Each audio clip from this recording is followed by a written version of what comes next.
So the Beatitudes, they provide a roadmap for spiritual growth and blueprint for living in accordance with God's divine will, ultimately leading the blessedness and union with God.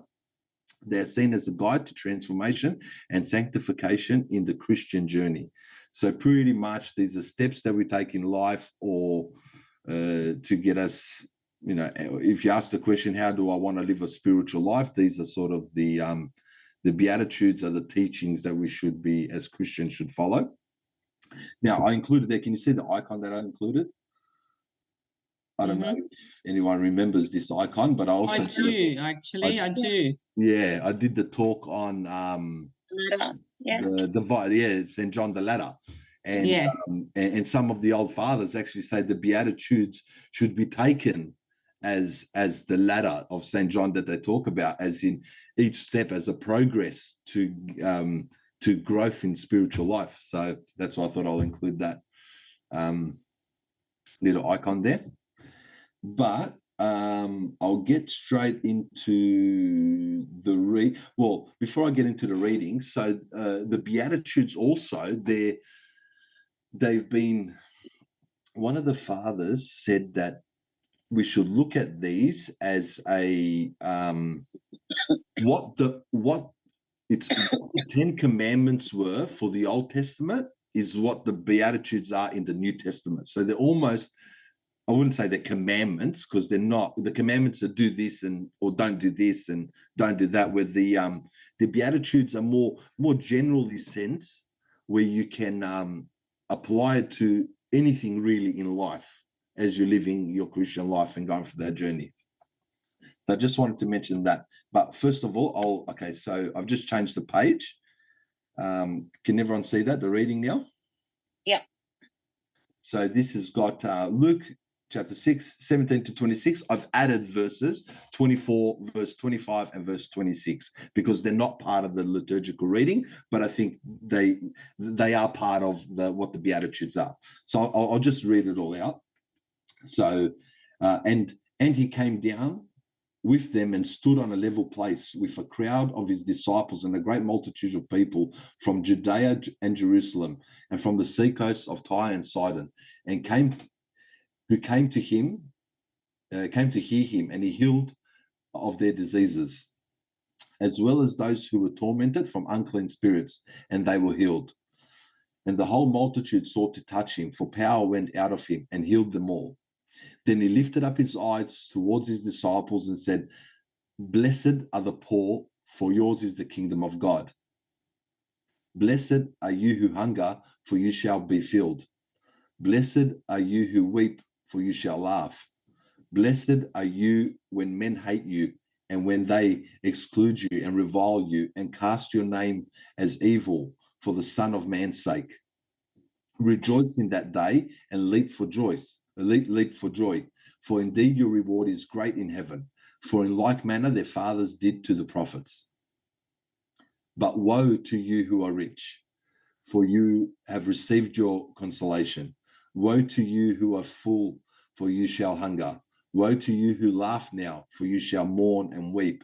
Woe to you when all men speak well of you, for so did their fathers to false prophets."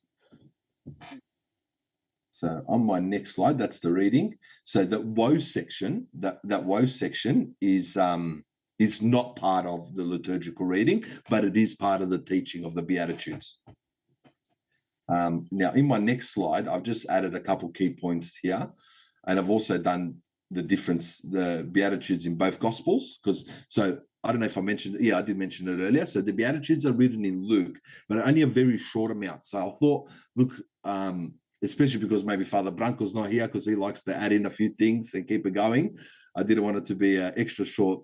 So I've added Matthew's Gospel as well. And we'll go through all the meanings of the Beatitudes. And in Matthew's Gospel, it is more extensive. So in Luke's Gospel, it's similar to Matthew's, which is part of the Sermon on the Mount. It's not as extensive. It's only got 4 Beatitudes and 4 woes, the woes. And the woes indicate destruction. So and I've added in a few quotes there, which I got from the Orthodox Bible. I've added in so Isaiah Amos and Revelations, they talk about woes in there, and in each time the woes are indicated, it's of destruction. It's really bad. And Cyril of Alexandria talks about them, and he goes, those who prize the vices listed here are liable to the utmost misery. However, they find hope when they sacrifice their earthly blessings in showing mercy to others. So when you live your life, like it says, woe to you who are rich, for you have received your consolation. Woe to you who are full, for you shall hunger. So, I mean, does it really mean if you've got money, like you automatically? No. Does it mean if you eat well, automatically? No, it's not that. It's more of the people who, I mean, he'll explain it a bit more later, but the people who are rich and delve into the earthly pleasures and not focus about God and and only focus about the earthly pleasures, woe to them. That's how I understand it all.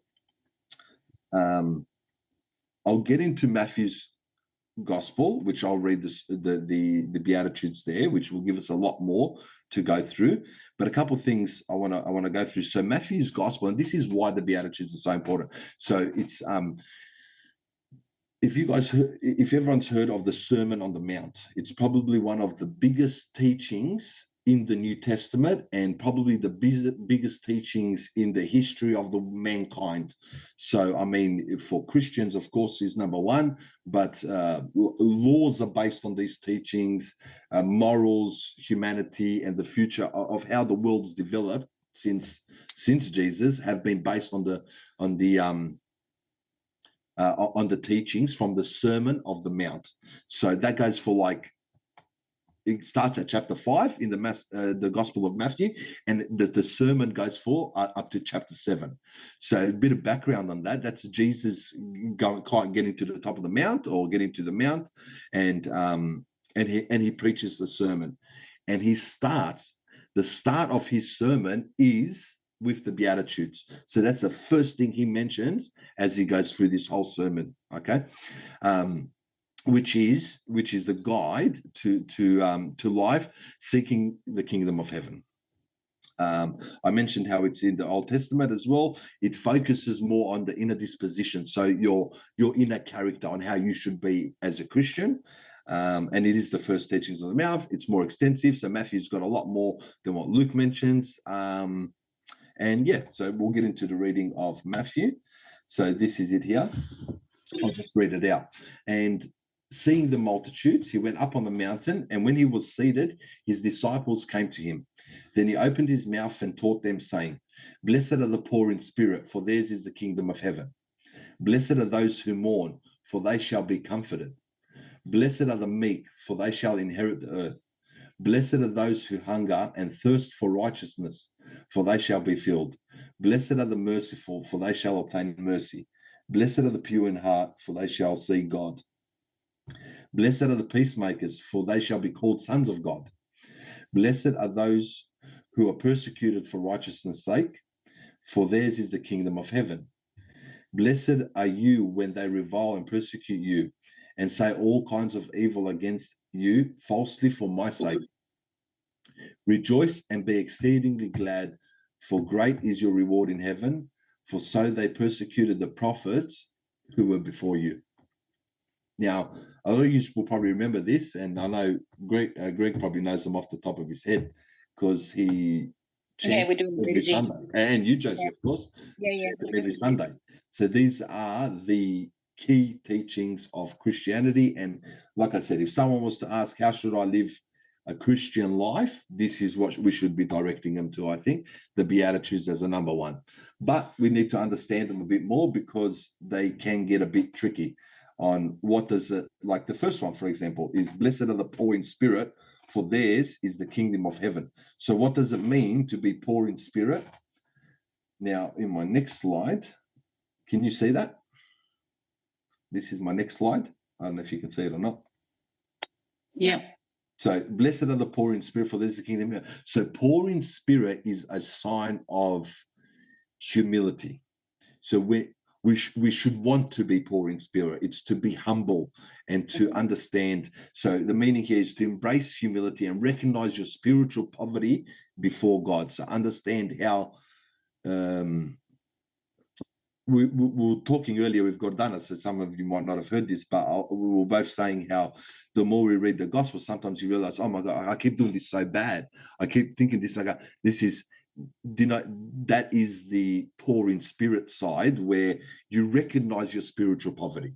You start to see and understand, well, wait a second, I'm missing these things. So blessed are those who are poor in spirit, for this is the kingdom of heaven. The kingdom of heaven is granted to those who depend on God's grace rather than their own self-sufficiency.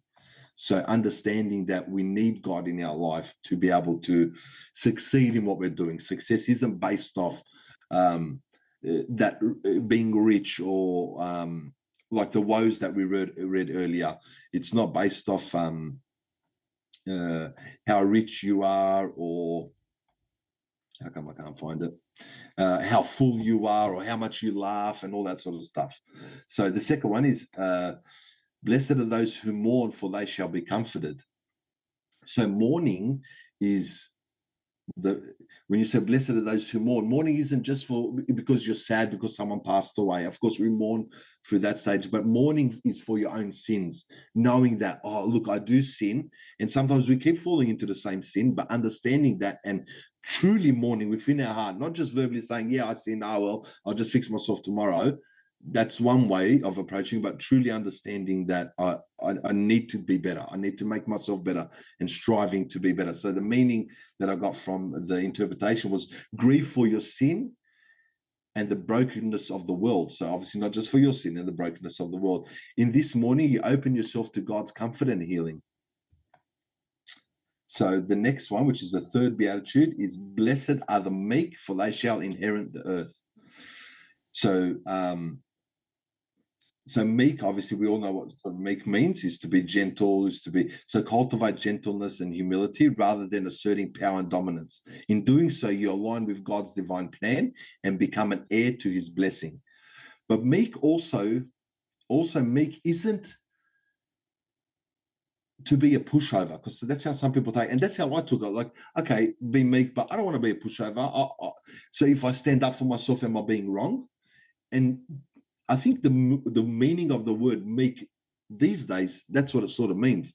But meek, I found out, which I didn't know until I started researching into doing this presentation, meek also means is a word that they used for horses back in the day. So when a horse was wild and they'll tame the horse and train it, the horse then becomes weak. But a horse isn't a pushover either, is it?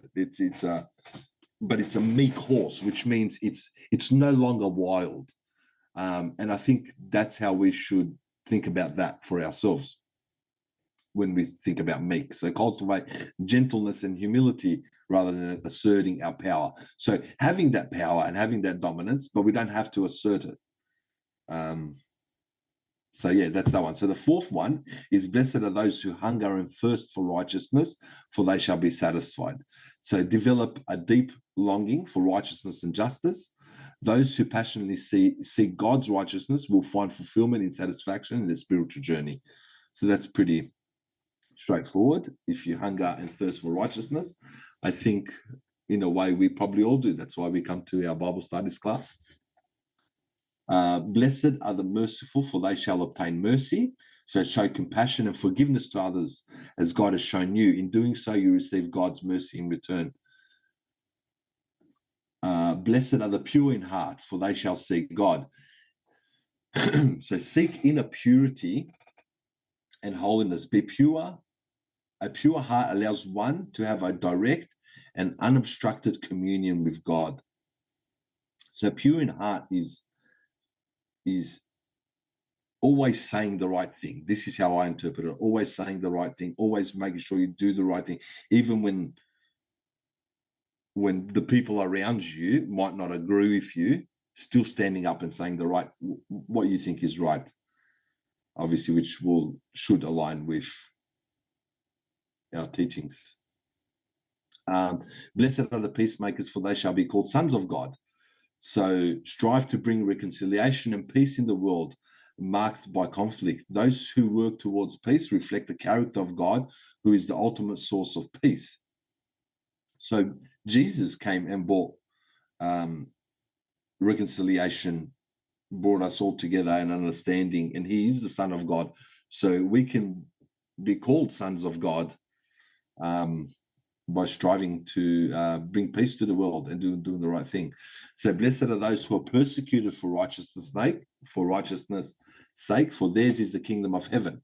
So be willing to endure suffering and persecution for the sake of righteousness and the gospel. In doing so, you participate in the kingdom of heaven's unfolding. And the last one, which are blessed are you when others revile and persecute you and utter all kinds of evil against you falsely on my account. So rejoice when you face opposition and persecution because of your faith in Christ.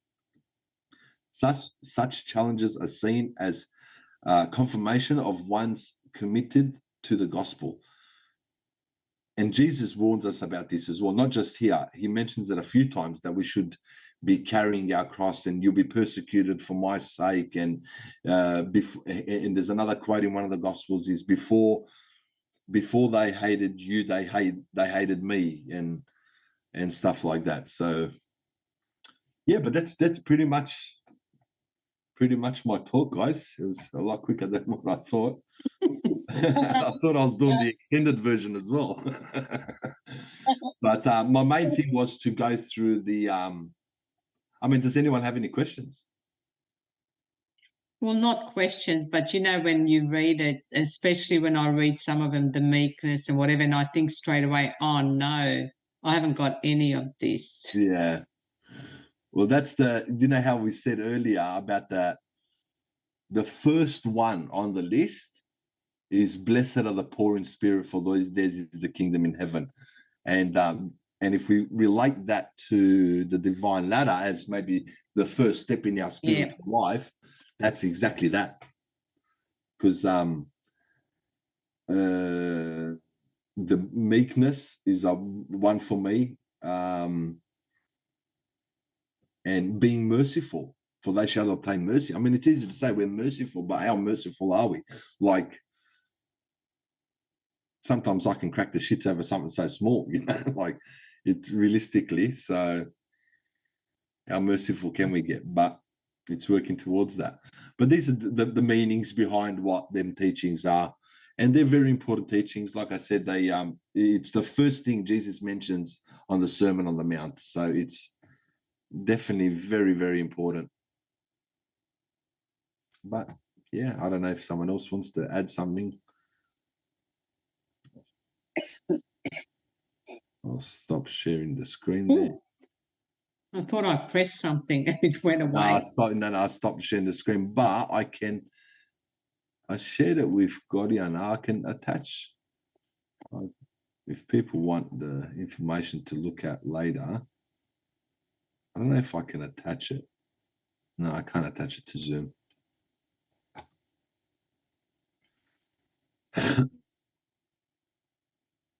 But yeah, guys, that's the presentation on the Beatitudes. That's really good. What was that? Sorry, Greg? You're one. How are you? Yeah, good.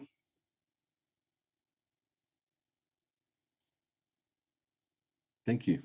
Yeah. I have to ponder on it.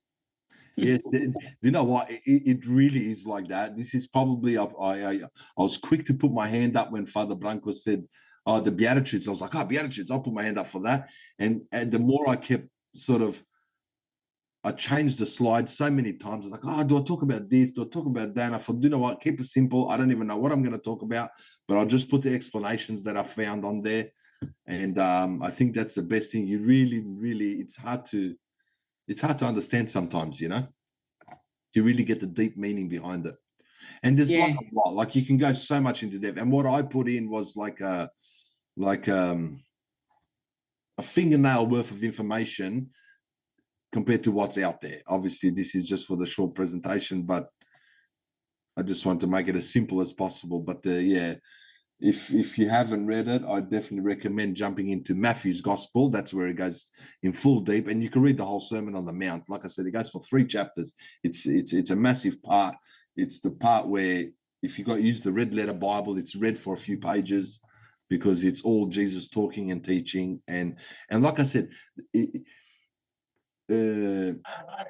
anyone, like obviously Jesus wants us to learn, and that's the first thing that he wanted to teach us. Like,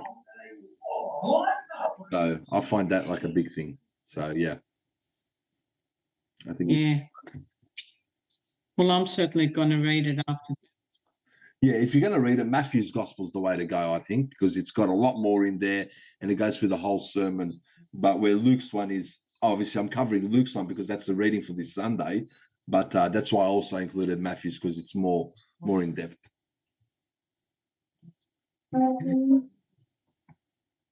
Is there a noise somewhere?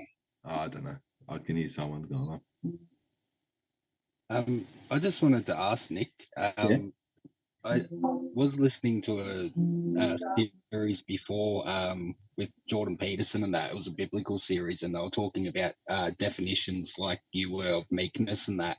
Yeah. And one of the ones they said was the translation was sort of more akin to having a sword but keeping it sheathed and not using it than to just be a pushover. Yes. Is kind of what they said as well. Yeah. No. Yeah. That's exactly what I was. Yeah, that's a good way of putting it. Actually, that's where I tried to use the analogy of the horse, but that was the. I thought that was good too. Yeah, I think so too. Yeah. But definitely that's what it is. Yeah, I think. Because look, personally, I'm a big believer to be a defender of our faith. So someone tries to question me, I'm happy to explain and that. And I think we shouldn't be pushovers. Why should we be pushovers? I don't think that's what's that's not what that means. I don't think that's what that means. So yeah. But I haven't watched that Jordan Peterson series. I heard about that, but I haven't seen it. It's good. They go quite into it. It is a little bit more of a cultural, religious perspective and stuff. But he does. I don't disagree with most of the things he brings up, but it's not really a spiritual talk. Though. Yeah. So, who does he do that with? Does he do it with Jonathan Peugeot or not? He's done it with a few people. He has really good conversations about it. They're doing, or they've just finished an Exodus one. They've got a few videos of that on YouTube. And they sort of talk about the significance of certain parts and sort of how they relate and stuff like that. I don't know enough about scripture to say that they, don't contradict anything or stuff like that. But from what I've heard, it seems pretty good. It's just another way to understand maybe a bit more about it, I think, sometimes. Yeah, I think it's like a more modern version of understanding something that's very hard to understand. Yeah. Because I've watched it, I've sort of accidentally watched his stuff. Yeah. And I found it really interesting. Yeah. I like Jordan Peterson. I think he's a really nice guy, and I think he's he's very smart, and I like listening to him. Mm-hmm. I wouldn't base all my learning theologically from him. He's not an Orthodox. I think he does lean towards Orthodoxy off memory, but it'll be interesting to see what he's got to say. Actually, I think I'm going to watch it now. Just wanted to say too, like I had up to this point never heard of the Beatitudes. Okay. Like, and I've know the Sermon on the Mount, like, and I understand, but I'd never actually heard it put down like that. So I thought that was actually quite helpful. Yeah. Okay. Cool. Like a stepping stones or the Beatitudes are the Beatitude. I think it comes from a Latin word which it means blessing, which actually comes from a Greek word. So blessed, right? So when they say blessed, that blessed can be translated as happy, as joyful, and stuff like that. All blessed in this, more like this current life, if that makes sense. So, yeah, there it goes. Yeah, Beatitude is a transliteration of the Latin Beatitude, which refers to the state of happiness, good fortune, and blessedness. Yeah. Yeah. Beato means bless you. Beato. Yeah, Beato. Yeah, there you go. Yeah. In Italian, yeah. So that's where they get the Beatitudes from, or the words. But yeah, for me, it's it's really good. I love the Beatitudes. Actually, it's really gets you thinking. That's for sure.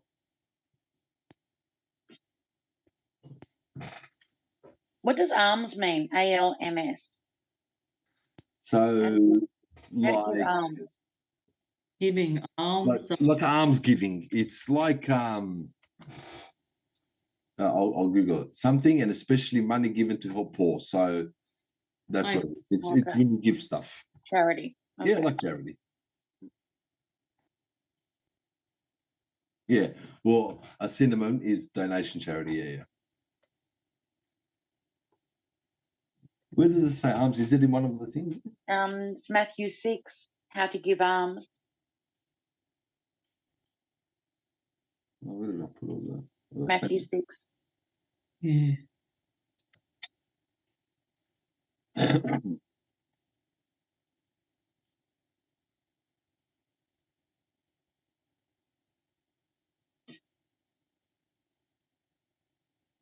Matthew chapter 6, did you say? Yeah, sorry, Don. Yeah, chapter 6.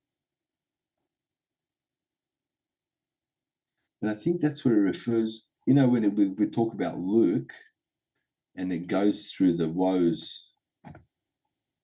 Yeah.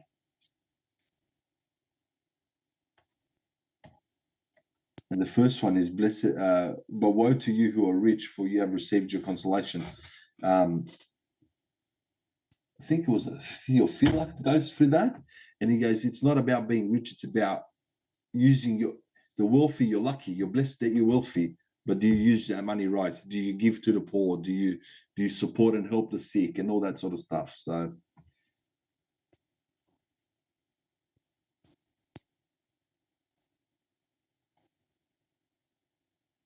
but that's it, guys. I don't know if anyone's got any more questions or comments or anything they want to talk about. But other than that, I think You've done a really good job. covered it. We're finished. Short and sweet. Yeah. Like that. Yeah. So who's next on the list? I don't know who's next on the list. Next week. Greg. What are you doing, Greg? Which one? What's your topic?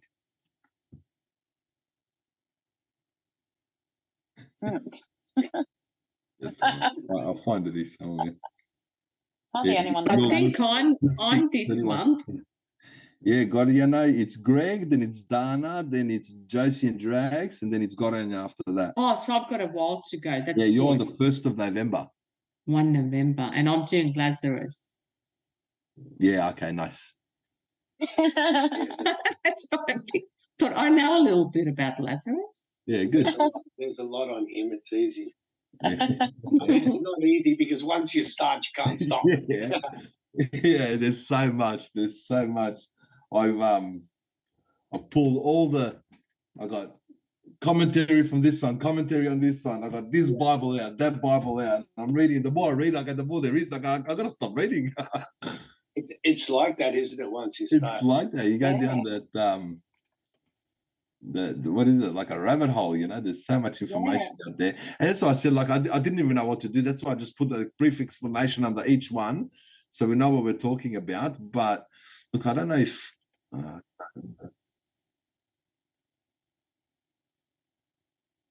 that's the one you're doing, is that? Nice. Yeah, the golden rule. But when I read some of these, I'd like sometimes to try and see what my interpretation is, how I understand it, and then to see how much I get wrong. Like how bad my interpretations are.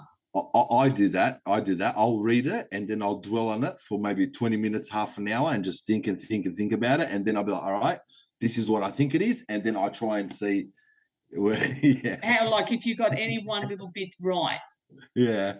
yeah, then I Yeah. see there was nothing. Yeah. Yeah, we've Good night, got Julie. we've Good got night, the Julie. parable of the sower, and the same thing. You know, we read that first thing and sitting on it, thinking about it for a few days, and then started looking into it because what your uncle was saying, parables were done to be easy to understand, and it's like what? Yeah, like hell. What? Yeah. Yeah. Hell. Yeah. But yeah. I mean, they're not hard. It's just, you know. Yeah. They're almost like riddles. Yeah. They are, but it's done in a specific way because the parables, like there's a few things, right? So with some of the parables, you can read that, and when you truly understand it, you can apply it to anything. Does that make Yeah. sense? Yeah. And then there's that language thing, right? Because we got to remember, like we've got before, the Bible was written 2,000 years ago. Now some of us don't understand. Like some of this is written, like the gospel, like Luke and Matthew. Now these guys were Jews. Like they know the Jewish traditions. Like when I was reading about the woes, like it just goes. The woes were a big one for. I really like the woes as well because it's different. It's only in Luke. It's not in Matthew. That sort of stuff. But when you read the woes, it's like, but woe to you this and woe to you that. And you're like, what does this even mean? Like, woe to you who are full, for you shall hunger. Like, what does that even mean? But woe, like how bad is the woe? People would have known instantly, automatically, as soon as he said woe to you for this, he would have known what that meant. They would have been reading it in their scripture every week, in Isaiah, in Amos, and all them. It's all over the Old Testament. In the Jewish tradition, it's very known. So You know, when I read the woes and it says, you know, woe to you who are full, the first thing that came into my head was, oh my God, I better not eat a lot. I've got to stop eating. yeah. Oh yeah, I shouldn't eat so much. Well, that's definitely one of my problems. Yeah. Yeah. Yeah, cut down.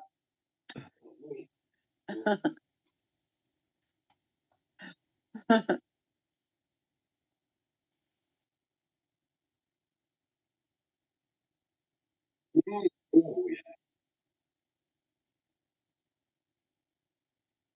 Yeah. Oh, okay. Like, it's one.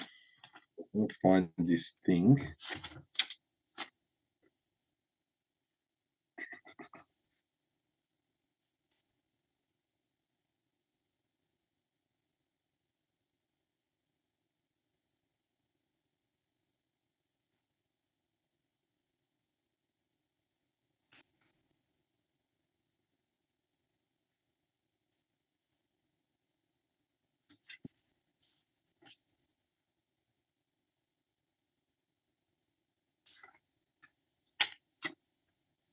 Okay, the 7 grievous sins, according to Saint Gregory, the dialogist. So the first one is, well, these are the 7 grievous sins. So pride is number 1, the lack of humility befitting a creature of God. 2 is greed, too great a desire for money or worldly goods. 3rd is lust, so impure, sinful, and unworthy desires. Anger, unrighteous irritation. Wrath, and lack of self-control. So see, that's the thing. Even that Brendan, was it Brendan? Yeah, Brendan. Earlier. So anger is the so it says here unrighteous irritation. So sometimes there's nothing wrong with being irritated. That's how I take this. There's nothing wrong with being irritated sometimes when it's righteous, but when it's unrighteous irritation, that's when it becomes a problem. Gluttony, the habit of eating or drinking too much. Envy, jealousy of someone else's happiness, and slothfulness, which is being lazy. There are 7 grievous sins. You're all so hard. Yeah, this is really cool, actually.